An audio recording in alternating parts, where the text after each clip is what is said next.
11-нче мәктәптә укыдым. Гөлназира башлангычта эшли. Аның белән очрашсам, сөйләшеп сүзләр бетми. Әхирәтем белән бер-беребезгә кунакка йөри башладык. Туганнары белән дә шулай киттек, аралашып. Альберт энесе аның.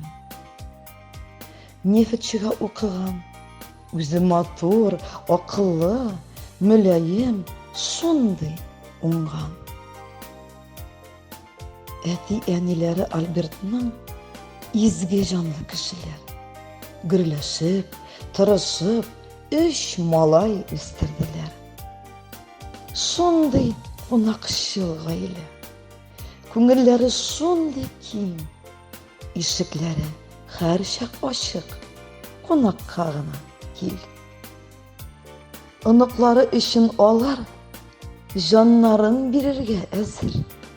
Балаларына ярдәм итеп, шатланышып яшиләр хәзер. Шулай Альберт Фәйрүзә мул, тыныч тормышта яшәгез.